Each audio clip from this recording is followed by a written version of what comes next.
Hi there. My name's Gabby, Goddess Gabs. I have a few other names, but we don't need to talk about that.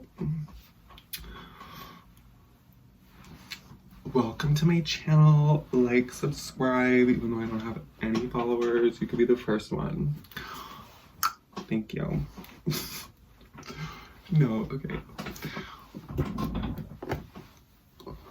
Guys, so let's do a fit check. I am eating today, and I'm gonna show you.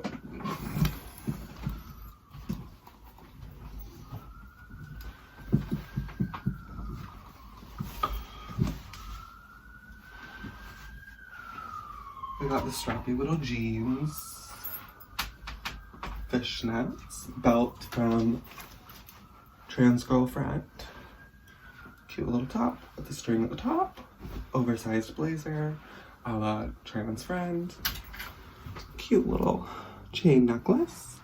I got a pot leaf crop top. Thank you. A couple disclaimers before I hop into things. I'm definitely going to be talking about an eating disorder, so if that's something that you're not in the space to hear, maybe save this video for later or just hit X. I think that's the only... I'm going to be talking about gender dysphoria a lot. I'm going to be talking about losing relationships, losing friends and family through your transition. And I'm going to be talking about internalized transphobia and the idea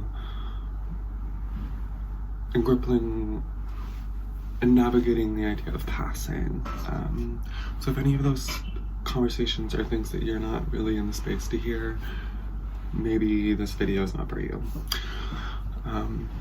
Spoiler alert, I am 1 year on HRT, just past 1 year on HRT, and I kind of just wanted to make a little video toasting that, talking about it, holding a little bit of space for it. I was just doom scrolling as queers do, and I came across a post where someone had just said they missed the beginning of their transition, and it really kind of sent me down a rabbit hole of, oh shit, like, I kind of miss it too, and I don't know, I think I got so like hyper focused on the transition of it all, of the like A to B to C, that sometimes it's hard to hold space for where you were at the beginning of your transition and how much fun it is at like every point of the way. And I think reaching 1 year on HRT is a really huge milestone that I don't really just want to skip by. When I first started HRT, something I heard a lot about was like, take a picture, like capture your transition from the very start to the very end. And at first I was kind of like, no, not for me. Like, I already love the way that I look. Like, I don't want to look back on it. And I kind of look back on that, and I think, what was I thinking? I wish I did that. I'm sure I have lots of pictures, like, boy me. But I haven't really documented a lot of like what my transition has been. It's just been all like in here. And I really like to spend this year kind of documenting it, so that maybe when I hit 3 years, 5 years, 10 years, I can look back on these videos and these pictures and really get a full picture of like how much I've grown. Yeah, that's the idea. I've hit 1 year on HRT, and I have a few things to say about it. I got a little list here, but nothing I'm saying is scripted. I just have a couple bullet points that I want to go over, and we'll see how it goes. Might get a little problematic, might get a little bit, we'll see. We'll see. I don't know.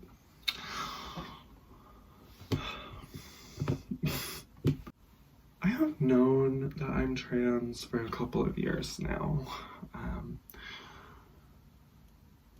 I moved from Ontario, Canada, to Halifax, Canada, about 2.5 years ago now. And I was living in an extremely small conservative town that I knew I never would have been able to transition there. If you're ever watching this, I love you to death. Love you. And we'll talk about that later. But I remember telling my very best friend, who still to this day is my very best friend, that I think I might be trans. And she looked at me and said, she asked me a question that I don't really feel like talking about right now. And then she said, well, there's no way you're trans. And that was kind of like a light bulb moment for me, where I was like, I just couldn't do it. I couldn't do it there. And I knew it. And I was talking to my sister, who's also trans, and she was moving out of her home here at the time. And she said, hey, I'm looking for someone to fill my lease. Do you want to? And when she first asked me, I was kind of like, I don't know, that's kind of crazy. And then 2 days later, I quit my job. And a few days after that, I gave my notice to my landlord. And about 2 months after that, I packed my bags and flew the fuck out of there. And thank fucking God I did. Yeah. I mean, it wasn't like the sole reason that I left, but I just knew, like, there was a part of me that just knew I had to, like, it was just something I had to do for myself. And I moved in to a new home that I'm still in now, and I was living with another trans woman, and really getting to know her in a way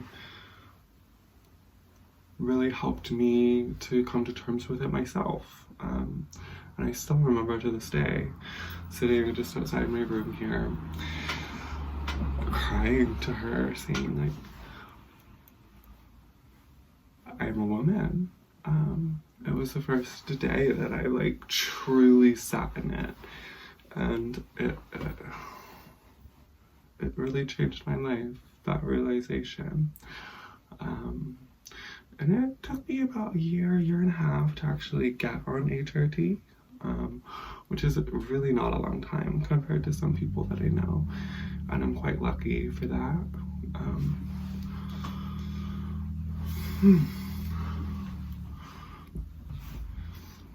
I think the first thing I just kind of want to go over is like the ways that HRT has actually changed me, and what that experience has been like for me.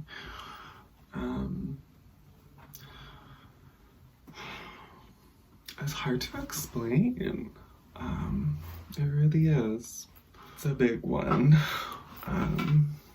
Let's start with physically.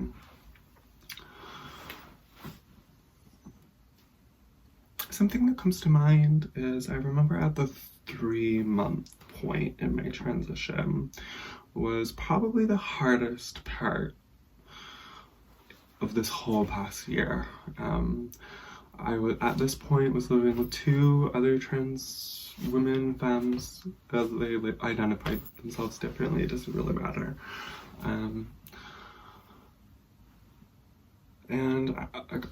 They had both been on HRT already, so I looked up to them and I was asking them questions about what am I gonna expect here. I remember they both told me that around 3 months is when you're gonna start to see changes, and I clung onto that for dear life, right? And I remember when the 3-month point actually hit, I wasn't really seeing a lot of changes. And that, it really sent me down the rabbit hole. I felt like this wasn't working. It's just not for me. Like, a lot of imposter syndrome creeping in. And if there's anything I would say to myself, or anybody that's in that position, is to just be patient. Like, it is going to happen, but it's going to happen according to your own body. And we're all different. Like, you can't measure your own progress. You need to stop comparing yourself to other women and other trans women. Your transition is your own, and that really is the beauty of it. And learning to uncrack that code and to just focus on your own self and your own growth really is the secret, I think, at least within the first year. That's been my experience. Yeah. Emotionally, oh my dear God.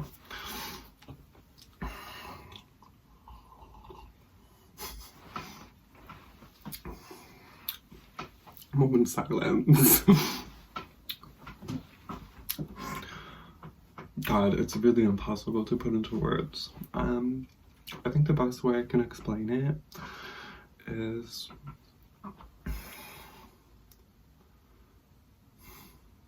especially at this point, I really feel like I'm stepping into a new version of myself. And I think I've done that a few times within my transition specifically, but it really feels like a tipping point where I'm really starting to see myself differently.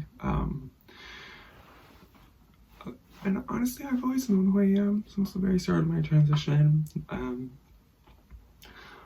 When I started, before I had even started, I remember looking in the mirror and talking to a very dear friend of mine and telling her, I love the woman that I see in the mirror.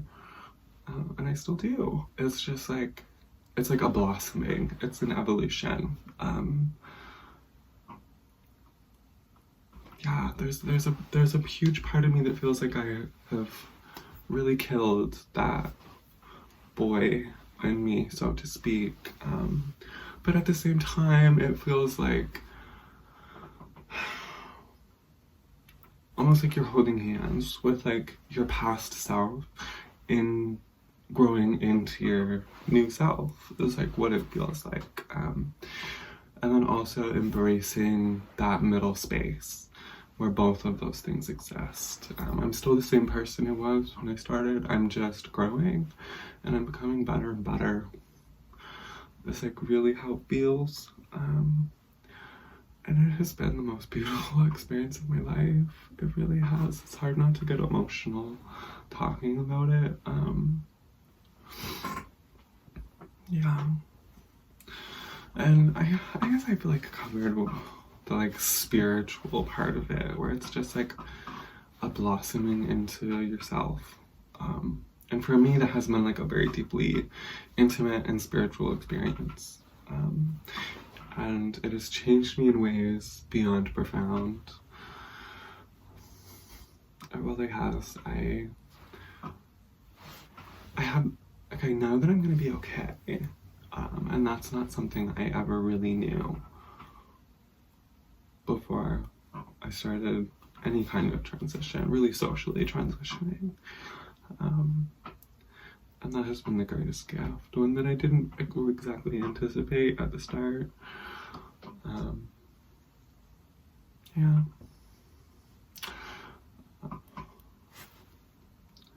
I guess to like go back a little bit, something that does feel pretty prominent to me is relating to the physical aspect of transition.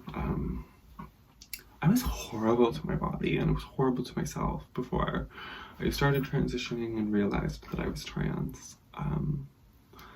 I would go to like insane measures to like make my body look more feminine or to just like inside feel more feminine. Before I started HRT specifically, I was starving myself. I had a really bad eating disorder. I was probably the smallest I've been since I was like young. And once I started my transition, I was able to take that negative, destructive energy and put it into something healthy. I started wanting to treat my body right for the first time in my life, and that really has been such a profound and beautiful experience. You know, if you're like hyper fixated on feminizing yourself, maybe, you know, maybe question that. Maybe look a little deeper into that and ask yourself, why am I feeling this way? Like, what's really going on here? And I think if I had have done that a long time ago, it would have saved me a lot of pain. It really would have.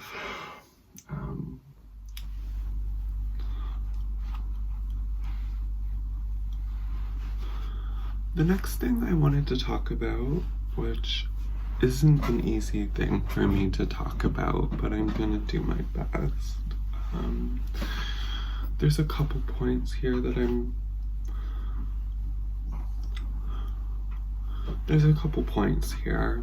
that are kind of related to a bigger idea, is really relationships, the relationship part of it. And for me, this looks like maintaining friendships through education and boundaries, especially coming to terms with the fact that you're going to lose friends and family along the way for your transition, and then finally building community with other queer people, and specifically other trans people, and the positives and the challenges that kind of come with that. Let's get into it.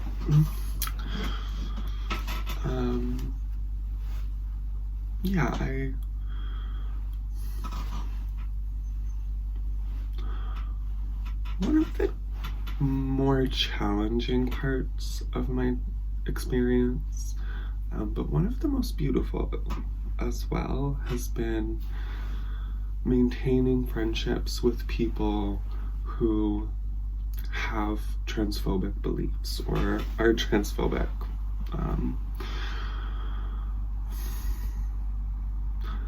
It's a really large conversation, but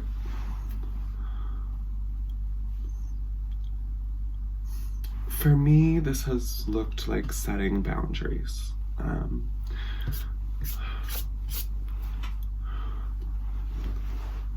It's unfortunate that we have to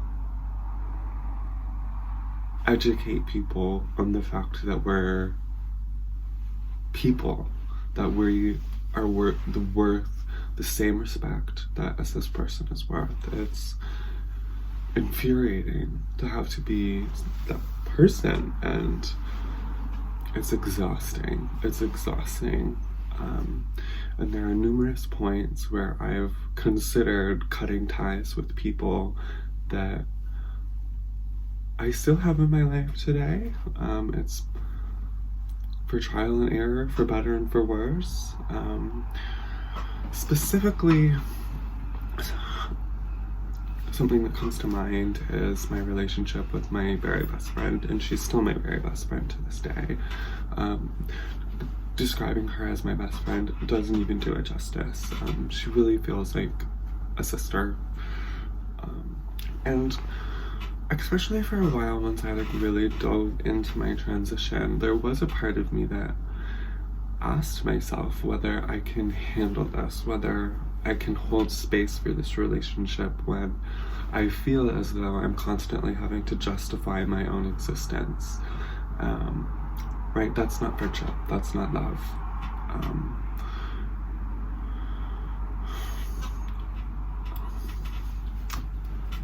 I think if you want to cut ties, more power to you. Like, who am I to tell you how to approach your transition and the relationships in your life? Ultimately, that is like a deeply personal decision to make. But I will say, watching someone who I deeply love come around and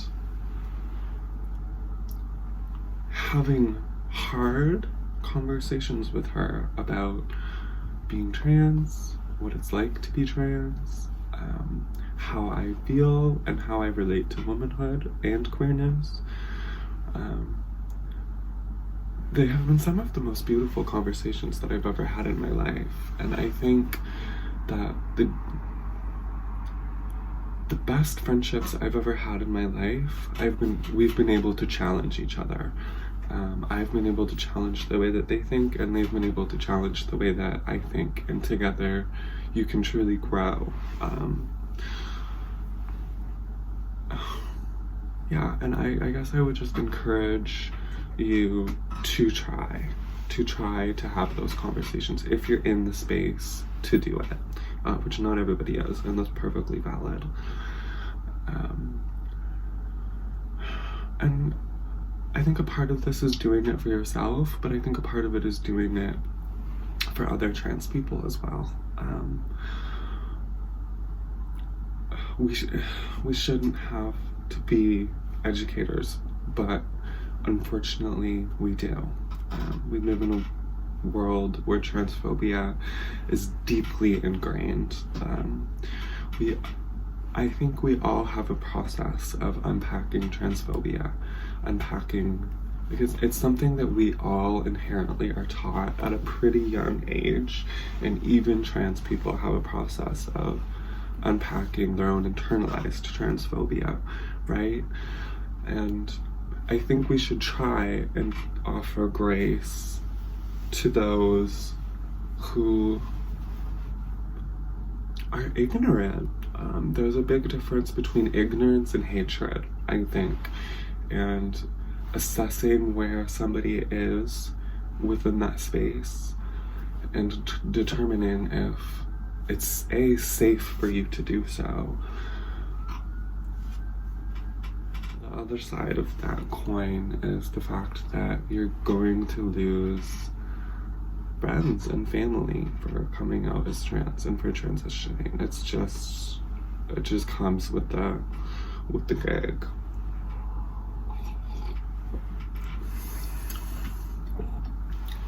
And you're better off without them. It's almost a gift, really. As you're growing and as you're stepping into better versions of yourself, you're able to weed out these people that never really saw you as who you are. It's ironic just talking about trying to maintain relationships to the contrast of cut ties. It's a balancing act, and you really just need to assess, is what my experience has been like. It's unfortunate, but you're better off without them. And the sooner that you can emotionally process that and let go of it, the better. Focus on you, babe.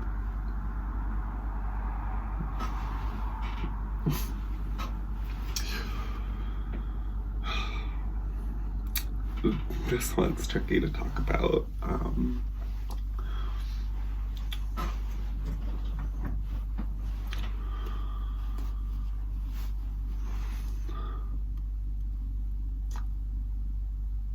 Something I think that is really important, especially while you're going through the process of physically transitioning, is the idea of building community.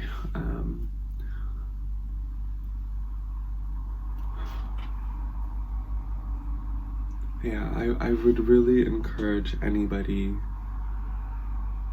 who's considering starting this journey to reach out to whatever that looks like for you. For me, it looked like living with 2 other trans people. But for you, it could mean a support group, it could mean reaching out to old friends in your life, anything you can do to build community and surround yourself with people who not only love you, but understand you. I have created some of the most beautiful and intimate relationships in my life, sharing my transition with other trans people. It's really hard to put into words. I've made sisters that I will have with me till I die, and I will be forever grateful for the things that they have taught me. Yeah, find your people. It will save your fucking life.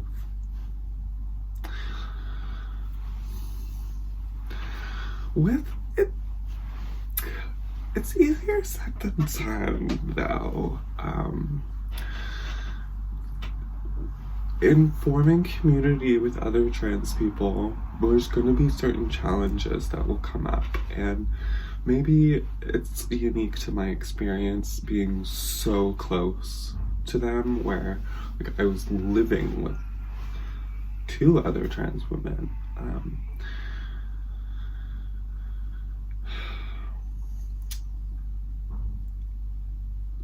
Something that will come up a lot is internalized transphobia and projecting that onto other people.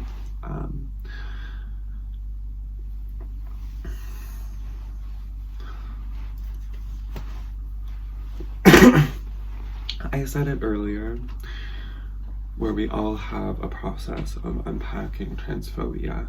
And if you're going to build community with other trans people especially, you need to be cognizant of that. You need to pay attention to it.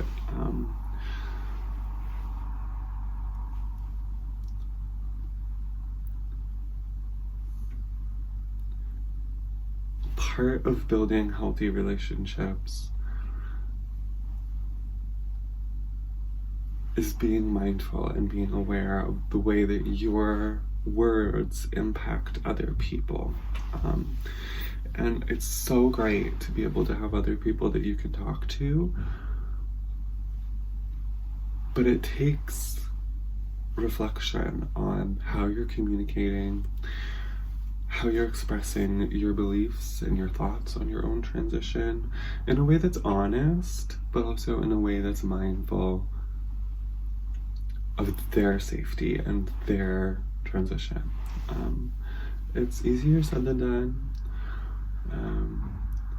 Internalized transphobia is a beast. It's a whole monster ripping itself out.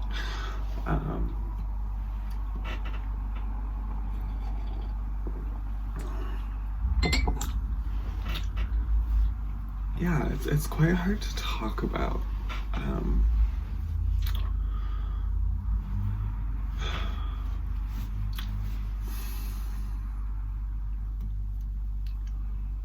I love my transness. I love being trans. And that isn't a sentiment every trans person is going to agree with. Universally, trans people hardly agree on anything, let's be honest. But that's been my experience. It's been my experience from the start. I remember having a conversation with a dear friend of mine, maybe a week or 2 before I started HRT, and I was looking in the mirror and I said to her, I love the woman that I see in the mirror, and I still do. I have at every point of the way. It's not that simple. It's not that simple, but inherently, I have always had that feeling from the start until now.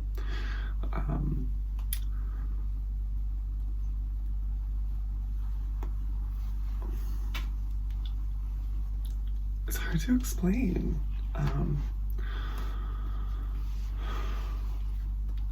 I think a lot of it is about resisting the urge to shrink ourselves and resisting the urge to fall into a loophole of passing.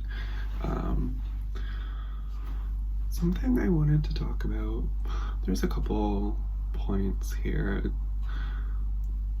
but is the idea of loving yourself, loving your transness, loving the fact that you're trans.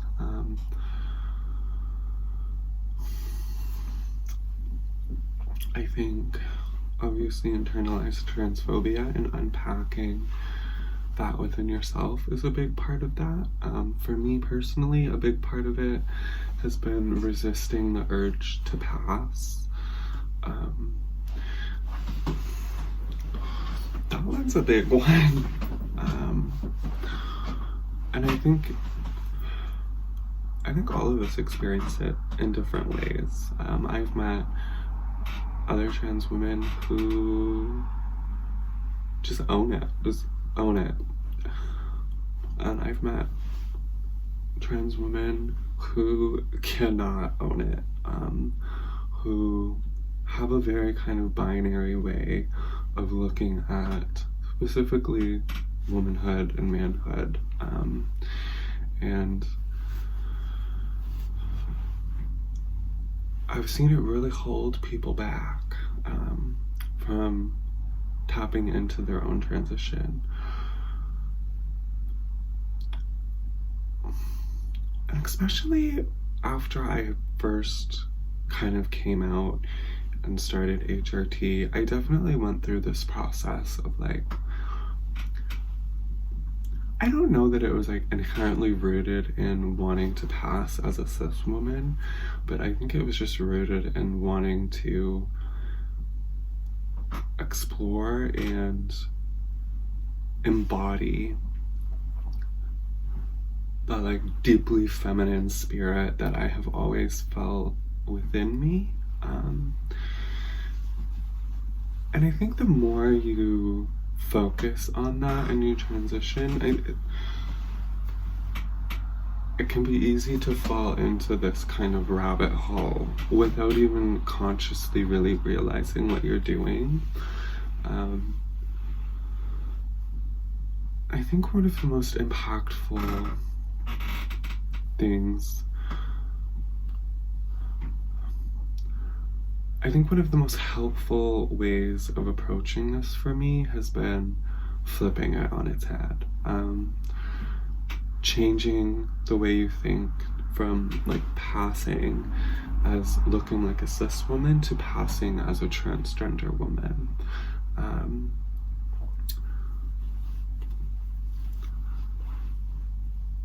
I don't want to look like a cis woman. I'm never going to look like a cis woman. I just want to look like a happy and healthy trans woman because that is beautiful. And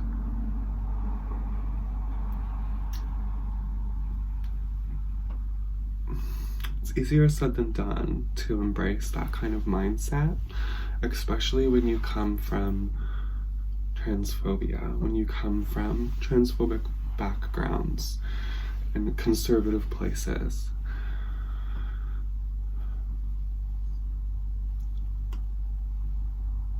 And I think kind of a lot of what I'm talking about is like connected with it. I think building community and building safe spaces is a really big part of that.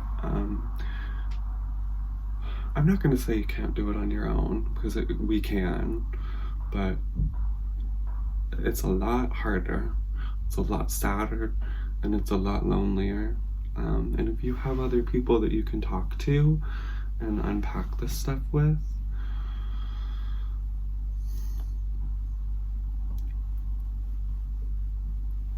it's gonna help. It's really gonna help. Another thought I have is, I think something that I really struggled with at the beginning was the idea of whether or not passing itself is really a healthy concept. I don't think wanting to pass is inherently problematic. I think the desire to grow and the desire to change is like an inherent part of transitioning. It's like what we're doing here, right?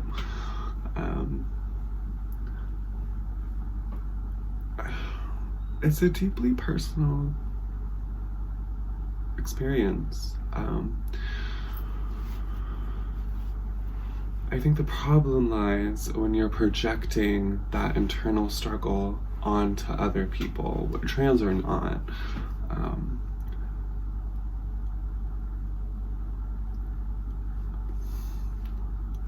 And unpacking that thought, unpacking those thoughts is really the key. For me, a part of this has been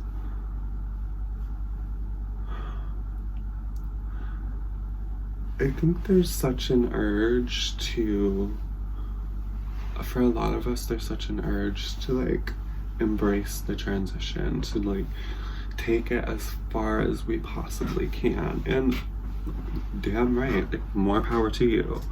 I'm doing the same thing. For me, I have always, even before I really knew I was trans, I've identified with being non-binary. And as I take steps within my transition, I've found myself at different points kind of neglecting and pushing that non-binary part of my identity away. And holding space for both of those things has been a big part of my journey this past year. Acknowledging that I am a woman, I'm just a non-binary one, and holding space for both of those things.